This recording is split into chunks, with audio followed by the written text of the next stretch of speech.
മുഖക്കുരുവിന്റെ ചികിത്സകളെക്കുറിച്ചാണ് ഇന്നത്തെ family doctor സംസാരിക്കുന്നത്. Kochi VPS Lakeshore ഹോസ്പിറ്റലിലെ associate consultant dermatologist doctor Vineetha Gopalakrishnan സംസാരിക്കുന്നു. Family doctor supported by VPS lake shore.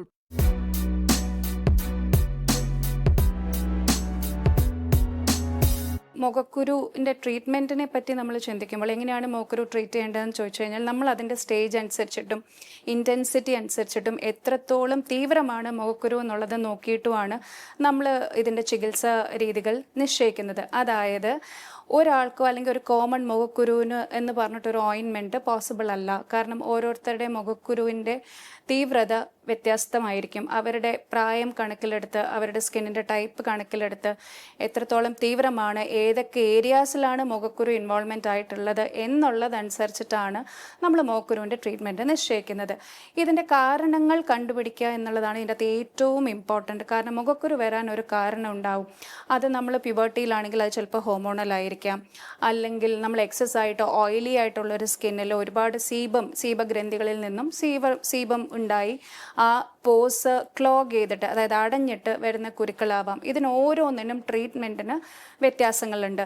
നമ്മൾ treatment ഇടയ്ക്ക് നമ്മൾ ആദ്യമേ സ്റ്റേജിൽ തന്നെ നമ്മൾ ഡോക്ടറിനെ കാണുന്നതിൻ്റെ ഉദ്ദേശം എന്താണെന്ന് പറഞ്ഞു കഴിഞ്ഞാൽ ഒരു പരിധി വരെ മുഖക്കുരുവിൻ്റെ ഭാഗമായിട്ടുണ്ടാവുന്ന, അതായത് ഒരു പോസ്റ്റ് ഇൻഫ്ലമേറ്ററി സെക്യുല എന്ന് പറയും. അതായത് മുഖക്കുരു വന്നു നമ്മൾ ട്രീറ്റ് ചെയ്തില്ല എങ്കിൽ പാടായിട്ട് ഹീൽ ചെയ്യാം, അല്ലെങ്കിൽ കുഴികൾ അല്ലെങ്കിൽ കലകൾ പോലെ രൂപപ്പെടാം. ഈ സ്കാറിങ്ങും പാടുകളും മാറുന്നത് വളരെയധികം സമയമെടുക്കുന്ന പ്രോസസ്സാണ്. അതിന് പ്രൊസീജറൽ ട്രീറ്റ്മെൻറ്റും അതിൻ്റേതായിട്ടുള്ള സമയം വളരെ ലെങ്തി ആവും. അത് മാത്രമല്ല എല്ലാ കലകളും ചിലപ്പോൾ പൂർണ്ണമായും ക്ലിയർ ആവണം എന്നില്ല. അതുകൊണ്ട് എത്രയും നേരത്തെ ട്രീറ്റ്മെൻറ്റ് എടുക്കുന്നു അത്രയും കലകൾ ഉണ്ടാവാനും പാടുകൾ വീഴാനുമുള്ള സാധ്യത കുറഞ്ഞിരിക്കും.